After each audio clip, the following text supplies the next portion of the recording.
Hello student, स्वागत है आपका प्रियांश क्लासेस के यूट्यूब चैनल पर। मैं राकेश निषाद आपका बहुत बहुत स्वागत करता हूं। स्टूडेंट, आज हम देखेंगे NCERT math for all one day examination and intense examination, संख्या पद्धति नंबर सिस्टम पार्ट 2। इसका पार्ट 1 हम लोग कर चुके हैं, जिसमें बहुत सारे महत्वपूर्ण प्रश्न हमने देखे थे। आज का वीडियो हमारा दूसरा भाग है उस पार्ट का। इसमें भी हम कुछ महत्वपूर्ण प्रश्न देखेंगे। तो चलिए आज का वीडियो स्टार्ट करते हैं। क्वेश्चन नंबर 1 है हमारे पास।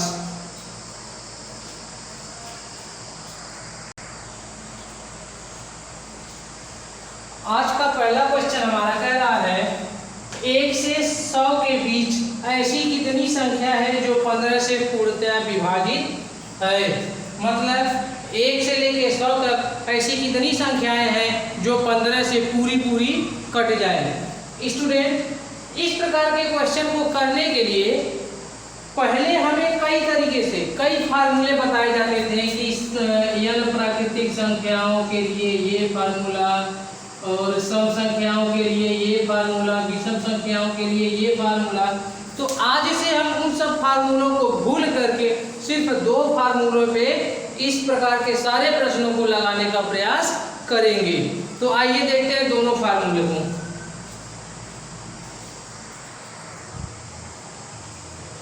तो दोनों फार्मूले हमारे पास हैं। पहला फार्मूला है an बराबर a प्लस कोष्टक में n minus a into D. दूसरा फार्मूला n बराबर n/2 बड़े कोष्टक में 2a प्लस छोटे कोष्टक में n minus a into D बड़ा कोष्टक बंद। सिर्फ और सिर्फ हमको ये जानना है कि दोनों फार्मूलों का यूज हम कब और कहाँ करेंगे। उसके बाद इस पूरे टॉपिक से जितने भी क्वेश्चन बनते हैं वो बड़े आसानी से हम बना सकते हैं। पहले क्वेश्चन फार्मूला 1 को हम समझ लेते हैं। an हमारा जो होता है इसको हम अंतिम पद कहते हैं। अंतिम पद के लिए an लेते हैं। a हमारा जो है वो प्रथम पद होता है। n जो है पदों की संख्या है, कितने पद है, और d जो है वो अंतर है, डिफरेंस। पहले फार्मूले में 4 पॉइंट हैं, an, a, n और d। चारों के बारे में हमें पता चल गया कि चारों का नाम क्या है या चारों के अर्थ क्या है। अब चारों के अर्थ जब हमें पता चल गया तो इसके आधार पे हम वैल्यू रख करके क्वेश्चन को लगा सकते हैं। जब भी इस प्रकार के क्वेश्चन दिए रहते हैं तो चारों में से कोई 3 दिया रहेगा, चौथा पूछेगा, बड़े आराम से हम उसको भी लगा सकते हैं। इसमें देखते हैं SN को हम कहते हैं योग, पदों का योग। n हमारा संख्या है, a हमारा प्रथम पद है, n फिर संख्या हो जाएगा और d अंतर है। मतलब जब योग पूछेगा, जैसे यही क्वेश्चन कह देता है 1 से 100 तक के सभी संख्याओं का योग कितना होगा, तब हम इस फार्मूले को लगाते हैं। और 1 से लेके 100 तक के बीच ऐसी कितनी संख्याएं हैं जो 15 से विभाज्य हो या 5 से विभाज्य, तो कोई भी संख्या दे दे उसके लिए हम ये फार्मूला लगाएंगे। तो मेरे प्यारे बच्चों, इन 2 ही फार्मूलों को याद रखिए। इस एक्सरसाइज से जितने भी क्वेश्चन बनते हैं वो आज के बाद कभी भी नहीं छूटेंगे। तो पहला क्वेश्चन हम लोग लगाते हैं।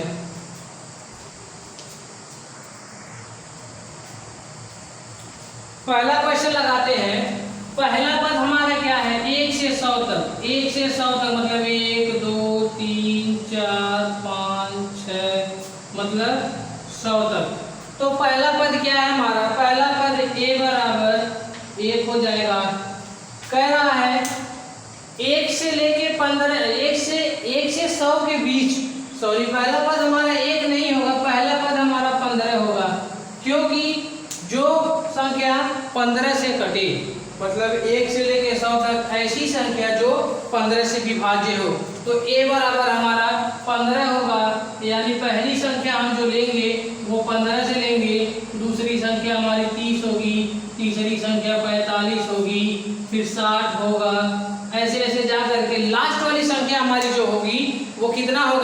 90 होगा। लास्ट वाली संख्या हमारी 90 होगी। अब हमको 100 से मतलब नहीं है, क्योंकि 100 15 से कभी भी पूरा पूरा नहीं कटता है। तो पहला पद हमारा हो गया a बराबर 15, an अंतिम पद हो गया 90, डिफरेंस b अंतर कितना है, 15 से 30 हम लोग चलते हैं तो कितने का अंतर है, 15 का। 30 से 45 चलते हैं तो भी 15, 45 मतलब अंतर हमेशा सेम होना चाहिए। तो d बराबर 15।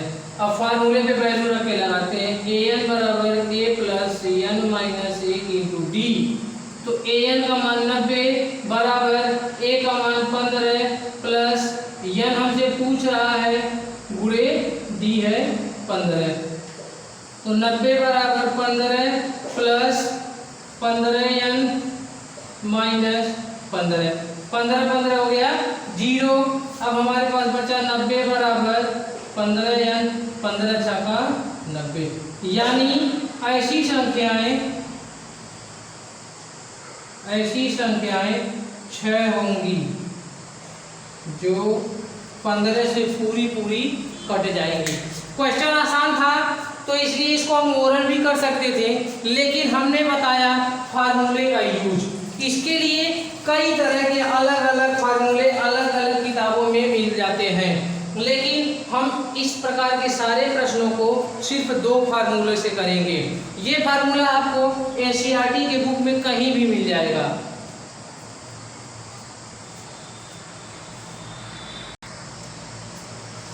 इसी क्वेश्चन को हम लोग दूसरे फार्मूले से करते हैं, जो हमने दूसरा फार्मूला लिखा था उसका यूज करके लगाते हैं, देखते हैं वो फार्मूला सही बैठता है कि नहीं। तो यहाँ क्वेश्चन जाएगा 1 से लेके 100 के बीच सभी संख्याओं का योग कितना है। 1 से 100 तक के संख्याओं का योग कितना होगा। तो हम लोग लगाते हैं n बराबर n/2 बड़े कोष्टक में 2a plus n minus 1 into D.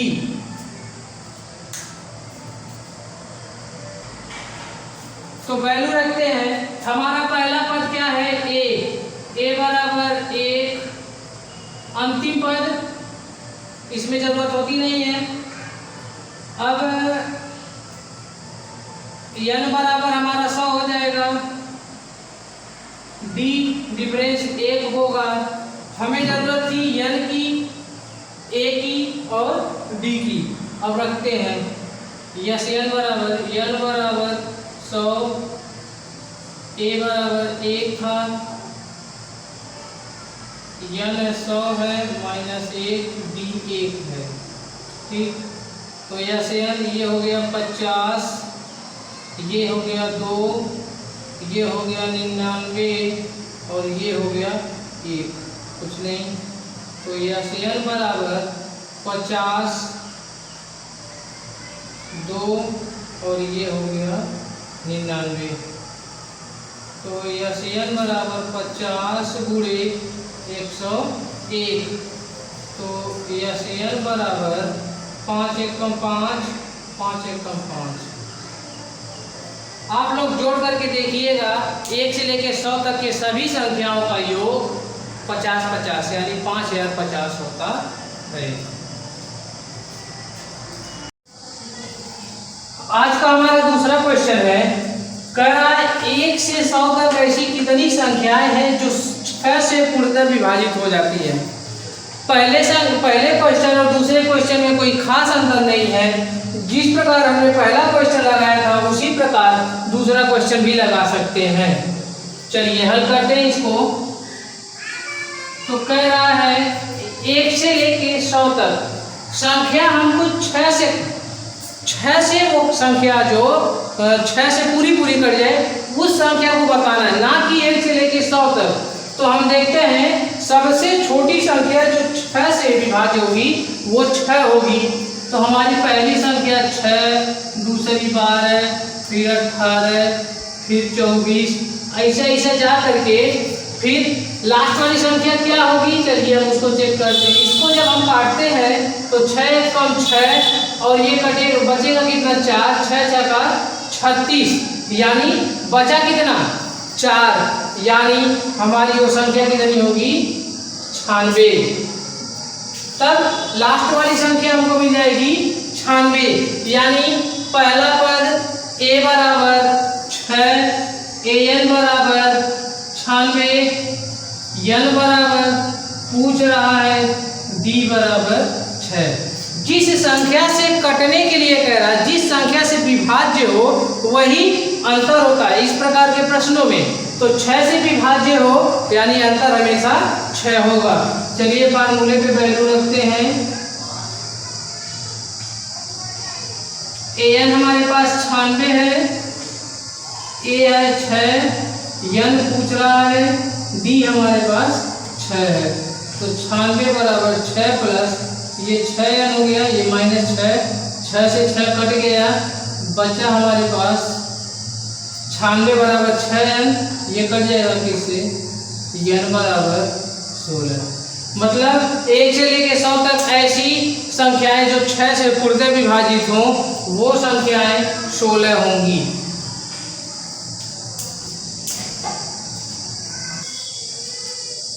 आज का हमारा तीसरा क्वेश्चन है 1 से 21 तक के सभी विषम संख्याओं का योग कितना होता है। तो चलिए पहले हम लोग संख्या लिख लेते हैं। 1 3 विषम संख्या, विषम संख्याओं के बारे में जिक्र है तो हम विषम संख्या ही सिर्फ लेंगे। 1 3 5 और लास्ट वाली संख्या जो कह रहा है वो भी विषम संख्या ही है। तो योग पूछ रहा है तो हमारे पास a बराबर 1 हो गया, n बराबर, अब जब हम इसको लिख रहे हैं तो ये हो जाएगा 7 9 11 13 15 17 19 21। इनको जोड़ लेंगे 1 2 3 4 5 6 7 8 9 10 11। टोटल संख्या कितने हो गए 11। d बराबर हमारे पास 2 है, पूछ रहा है यस या नो। चलिए फार्मूला पे वैल्यू रखते हैं।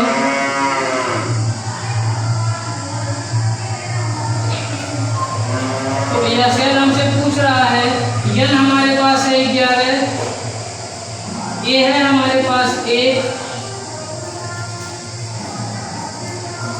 n हमारे पास 11 माइनस 1, d है 2, यस n बराबर 11/2, 2 1 कम 2, ये हो गया 10 गुणे 2।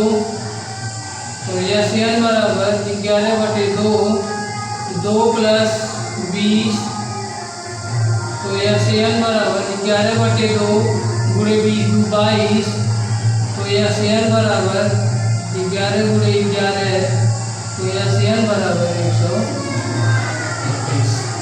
तो 1 से लेके 21 तक के सभी विषम संख्याओं का योग कितना होता है 121। तरीका थोड़ा लंबा है लेकिन सॉलिड है। आप जिस भी क्लरिकल एग्जामिनेशन के लिए जाते हैं वहाँ पर हमारे पास टाइम मैनेजमेंट का बहुत बड़ा फैक्टर नहीं होता है। वहाँ हमारे एक्यूरेसी की बात होती है, हमारी एक्यूरेसी कितनी है, हमको टाइम मैनेजमेंट पे उतना ध्यान नहीं देना होता है। तो हमारे पास समय लगभग पर्याप्त होता है। तो अगर हम 2 मिनट किसी क्वेश्चन पे अगर लगा भी देते हैं और वो क्वेश्चन हमारा सही हो जाता है तो उस क्वेश्चन के हमको पूरे नंबर मिलते हैं। और ये हमारा बताने का इसलिए मात्र हमारा मतलब ये है कि ऐसे प्रश्न हमसे एग्जाम में छूटे ना, क्योंकि जब फार्मूले रटाए जाते हैं तो थोड़ी देर के लिए याद होते हैं परंतु कुछ देर बाद जाकर के वो भूल जाते हैं। तो ये 2 फार्मूले हम याद रखेंगे। दोनों फार्मूले की सहायता से कोई भी हमसे संख्या पूछा है, सम हो विषम हो कुछ भी हो, बड़े आराम से लगा लेंगे।